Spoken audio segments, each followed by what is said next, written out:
From the Caribbean News Desk, the morning edition. Good morning. I'm Denis Chabrol. And I'm Kendol Morgan with the latest from across the Caribbean.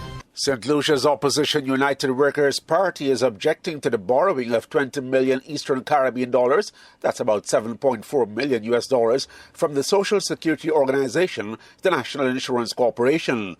With a government guarantee, the National Insurance Corporation will lend the money to the St. Lucia Development Bank for housing development, education, agriculture, and small business development.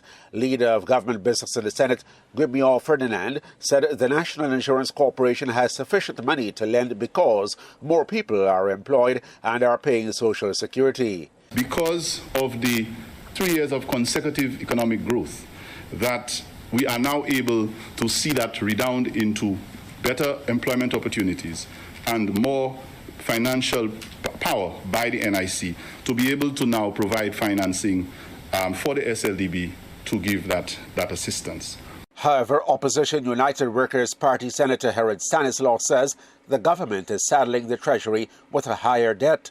Instead of the St. Lucia Development Bank borrowing, he says the money could have come from the sale of 37 passports at $200,000 US dollars each. If the government had prudently managed the proceeds from the sale of our passports through the CIP program, it could have easily funded this initiative without having to guarantee a $20 million loan, Madam President. Trinidad and Tobago has restated its position that it would not be sending troops to violence-plagued Haiti.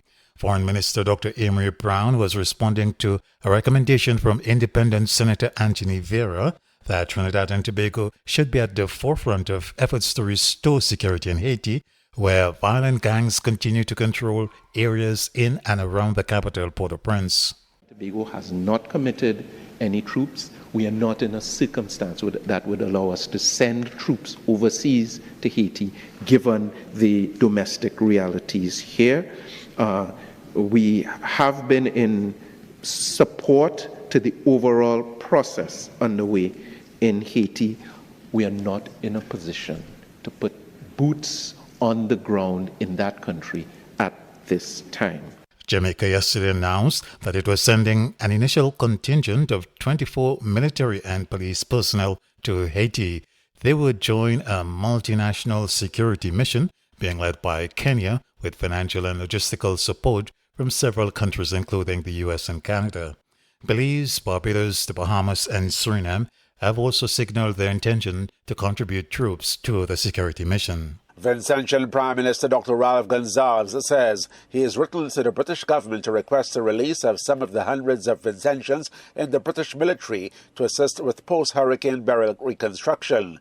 He complained in radio yesterday that the recovery effort is being hampered by a skills shortage. I write the British government, I want persons from the Army and Navy, some of our men and women who have skills in the construction sector, along with some of their British counterparts. Could I get you for 6 months? Can you give them leave? I haven't heard from the British government yet. I'm still working through that.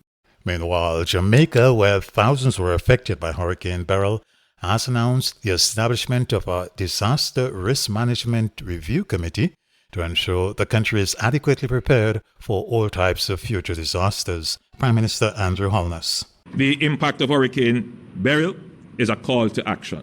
Hurricanes such as Beryl gives us a stark reminder of the importance of preparedness.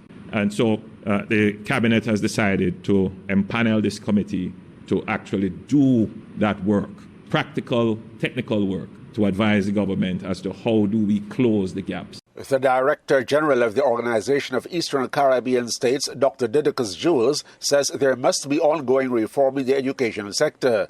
He told the opening of the OECS meeting of Ministers of Health, Human and Social Development and Education being held in St. Kitts that this concern comes against the backdrop of recent academic performances. In education, we have the immense power to shape futures. But the reality is that our current systems face challenges: outdated curricula, insufficient resources, tremendous hidden wastage, and I'm sure you've seen all of the debates happening online from results of exams this year. Tremendous wastage.